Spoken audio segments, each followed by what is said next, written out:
करेंगे तो इसके बाद आता है आपका डिलीवरी डिटेल्स वाला पेज।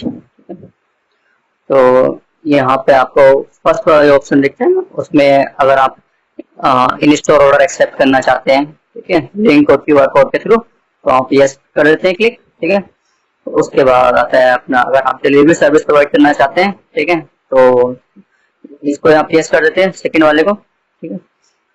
तो चलिए उसको यस कर देते हैं। अगर आप नहीं करना चाहते तो आप नो पे क्लिक कर सकते हैं, ठीक है। तो चलिए इसको यस पे क्लिक कर देते हैं डिलीवरी सर्विस वाले पे। तो यहाँ पे आपको डिटेल्स प्रोवाइड करनी पड़ेगी कि आप कितनी किलोमीटर की रेंज में डिलीवरी सर्विस प्रोवाइड कर सकते हैं। तो आपके कस्टमर्स को आपकी दुकान इतनी रेंज में ही दिखाई देगी, ठीक है। फिर उसके बाद आता है कि मिनिमम ऑर्डर का प्राइस कितना होना चाहिए, कम से कम कितना ऑर्डर का प्राइस होना चाहिए जो आप डिलीवर कर सकते हैं, ठीक है, वो एंटर कर देते हैं, ठीक है। फिर उसको आता है कि एक्सपेक्टेड डिलीवरी टाइम कितना हो सकता है, मतलब कि जब आप ऑर्डर एक्सेप्ट करते हैं उसके बाद आप कितने टाइम में डिलीवर कर सकते हैं एक्सेप्ट करने के बाद ऑर्डर, ठीक है, उसको एंटर कर देते हैं, ठीक है।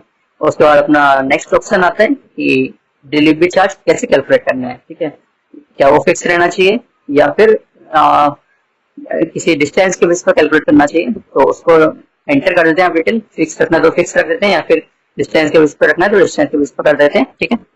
उसके बाद आता है कि अगर क्या आप फ्री डिलीवरी प्रोवाइड करना चाहते हैं कुछ स्पेसिफिक अमाउंट के बाद, ठीक है। तो लेट से मेरे को 500 का अगर कुछ ऑर्डर आ रहा है तो मेरे को फ्री डिलीवरी करना है उसके ऊपर का, ठीक है। तो मैं यहाँ पे वो अमाउंट डाल दूंगा 499, मतलब 499 के ऊपर फ्री डिलीवरी प्रोवाइड करने वाले हैं हम लोग, ठीक है।